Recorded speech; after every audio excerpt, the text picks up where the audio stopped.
پاک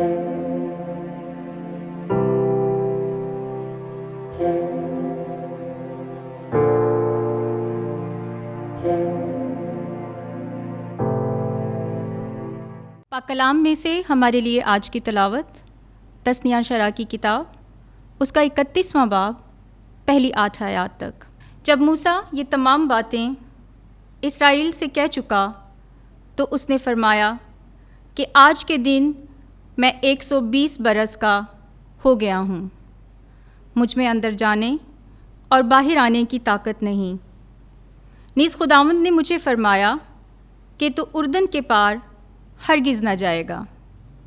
پس خداوند تیرا خدا تیرے آگے پار جائے گا اور وہ ان قوموں کو تیرے سامنے سے نابود کرے گا اور تو ان کا وارث ہوگا، اور یوشوا ہی تیرے آگے پار جائے گا، جیسا کہ خداوند نے فرمایا۔ اور خداوند ان سے ویسا ہی کرے گا جیسا اس نے اموریوں کے بادشاہوں سیہون اور اوج سے اور ان کے ملک سے کیا۔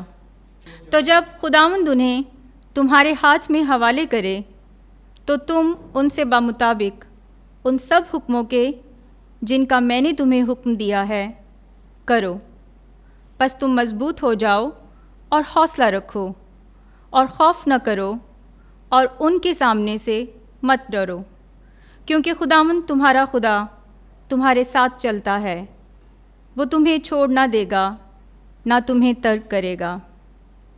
پھر موسیٰ نے یوشوا کو بلایا اور سارے اسرائیل کے سامنے اس سے کہا کہ مضبوط ہو جا اور حوصلہ رکھ کہ تو ان لوگوں کے ساتھ اس ملک میں داخل ہوگا جس کی بابت خداوند نے ان کے باپ دادا سے قسم کھائی کہ انہیں عطا کرے گا، اور تو انہیں اس کا وارث بنائے گا، اور خداوند تیرے آگے آگے چلے گا، وہ تیرے ساتھ ہوگا، تجھے نہ چھوڑے گا اور نہ تجھے ترک کرے گا۔